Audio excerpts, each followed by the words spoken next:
the lovely, talented Miss Terri Nunn from the band Berlin. Terri, what's going on? Hi, JJ. Well, I'm moving, so I'm in box world right now.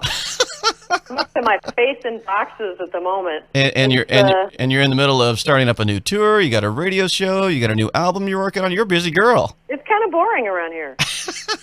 Never a dull moment in Terry's world. I know that.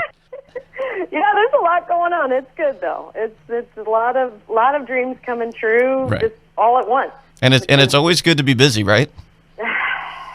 Yeah, this is nutty, but it's a nutty busy. Yeah. It's a nutty busy. Yeah. That's too funny. So Terri, let's start back way back when. No, I'm just kidding. Back in the 1970s when you started Berlin. I mean, you and John started Berlin here in Los Angeles. And who were you really influenced by when you were growing up musically here in Los Angeles? Well, we loved the electronic world, and John really turned me on to that. I met John, and I loved all different kinds of music, but I didn't really know what was going on. He was showing, he's playing me stuff from Germany and from England, a lot of bands that were doing a lot of electronic music at the time that really hadn't happened in America yet. Mm-hmm. And I fell in love with it, and we both just thought, let's go in that direction. So it was like, Kraftwerk, and I think Gary Newman had started at that point, Ultravox. Mm-hmm.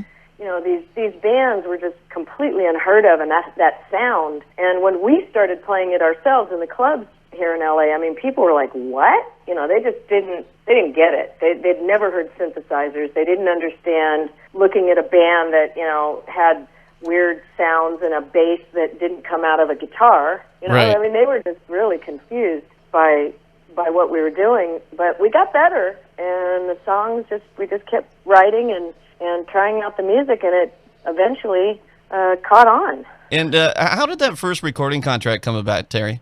The first recording contract came in a very unusual and exciting way for us, because when we first tried to get a recording contract, all the labels were doing the same thing as the audiences. We were getting an audience, but the labels were like, well, we don't know what you guys are. And so, they just weren't ready to jump in with something that weird and different. So we ended up getting our first deal with a little label that started up called Enigma, and they put out our first record. Their first two signings, by the way, were Berlin and Motley Crue. Wow. Yeah, I mean, they just took off. I mean, the record got picked up. Sex Ima got played on K-Rock out here, and that exploded the record. Right. And when the numbers came in, we sold like 25,000 copies in a month. Then all the record labels are noticing, and then they all came back and said, oh, you guys are pretty good, and this music's really happening. So that was good for us, because then we got to choose, which label would give us the most commitment, and they were all different in terms of money, mm-hmm. But luckily we were at least smart enough to pick a label, which we did, Geffen, who offered the longest commitment to the band. Very cool. And the great song from the first EP, I remember talking to you before from the Pleasure Victim EP. I know you guys went in to record the music video for the song The Metro like at 3 a.m. in the morning, and you had to leave the next day for a tour, and you were crying. What's the background on that? Yeah, there's a scene in that video where I'm walking or stumbling around crying. It's hilarious. They'd done all the sets, and they were great, and they, painted all this stuff so it looked kind of like a weird subway scene, and I was so tired that I was just basically like not making any sense. There were just words coming out of my mouth. I was like, oh yes, and they said, oh cool, just roll the cameras. Let's just walk, Terri. Just walk. I'm like, I can't do this anymore. And they're filming it, right? Wow. And they put it in the video. It was perfect. So I know you and John had something to do with the Sex Ima song. Please tell me the story behind that. Well, the Sex Ima song came about because we had done the rest of the songs, and we wanted something upbeat and dancey, and he started playing that old Muddy Waters tune, the I'm a Man blues song. He was just playing around with that. Mm-hmm. And then I was throwing around ideas in the studio and took the track home, the the music he was playing with, the riff, and came up with the idea for the lyric, which was basically a message to my boyfriend at the time that I wanted some more fun sex than we were having, because we were kind of in a rut and things really weren't going so great. You know, it was okay, but it was kind of boring, and I wanted to try some new things. Mm-hmm. So that's how I wrote the lyric, basically to him, and we took it from there and created a song out of it. And the tune Masquerade, I always loved that tune. What was the story behind that? I've heard from other sources that it was about an auditioning process. What's the story behind Masquerade? Let me get that one back. And that was the music track was written by Chris Velasco, who was our guitar player at the time. Mm-hmm.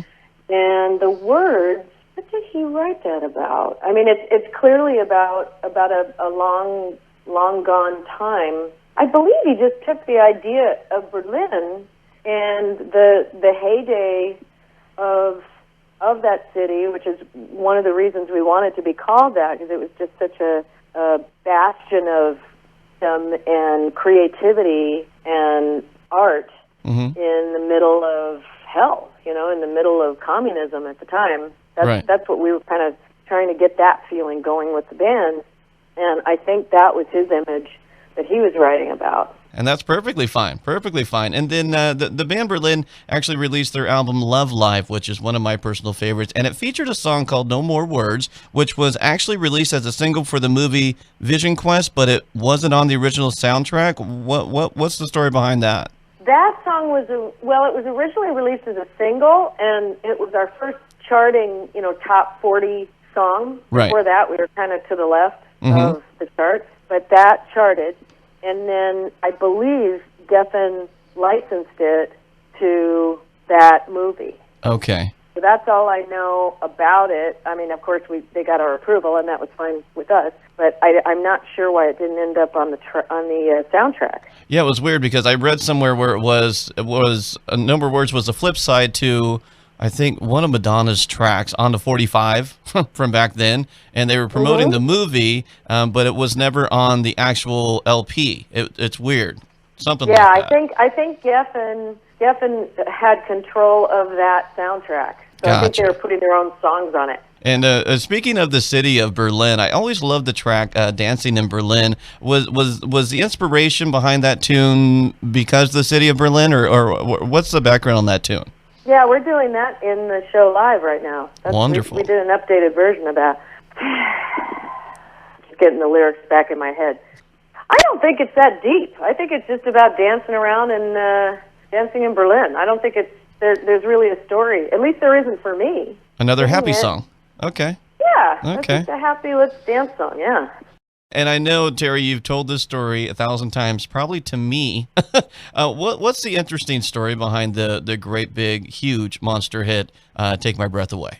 The great big story behind that is that came into our lives when we were doing No More Words with that producer. He was absolutely huge at the time, and we were in love with them, Giorgio Moroder, because he was working with artists and creating music all the way from Donna Summer to Blondie to David Bowie. We were just in love with this guy, and we begged him to work with us, and he was so expensive that we could only do one song with him. That's all the money we had to get him to come in and do. Wow. So he did No More Words and brought in, while we were recording that, he brought in Take My Breath Away and said, I'm doing this song, and it's going to be in this huge... I've got to do his accent because that just makes it better. He's Italian. So I'm doing this song, and it's going to be in Paramount in this new movie. Oh, my God, it's going to be Tom Cruise. It's going to be huge next summer. Oh, my God, you got to do the song. So John and I are listening to it, and he plays the song, and John's like, I hate it. It's just not... It's not Berlin. It doesn't fit. I don't want to do it. Mm-hmm. So I was the other way because I love romance, and it was supposed to be the big romantic song of this movie, and so I wanted to do it. And Geffen was like, "Do it! Are you nuts? You got to do it!" Right. So we did it, and that created even more of a problem with me and John because then it became a hit, and now he has to play it every show. Yeah. But I loved it. I mean, it just opened up the whole world for us, and won an Oscar and a Golden Globe, and all over the world. So it was a great experience for me. And I know when I talked to you about 6 months ago, maybe it was even longer than that, you were on tour with NXS, and now you're on tour yourself. You've got a great show coming up on April 20th at the House of Blues in Anaheim. You got a new radio show. You got a brand new studio album, new tour. Tell me all about it, Terri.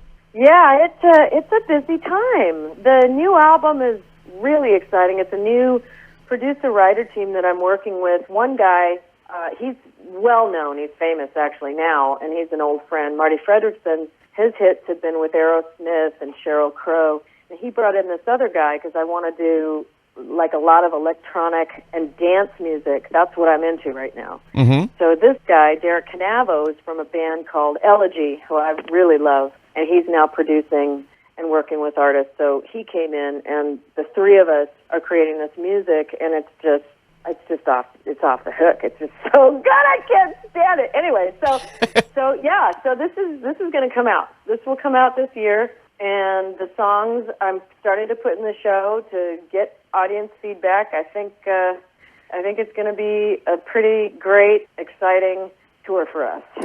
Very cool. And I know we're not supposed to promote other radio stations, but I'm so happy that you're going to be on the radio in Los Angeles doing your own radio show. Thank you, JJ. Yeah, it's a great station because, like you, they give us the freedom to play and program whatever we want.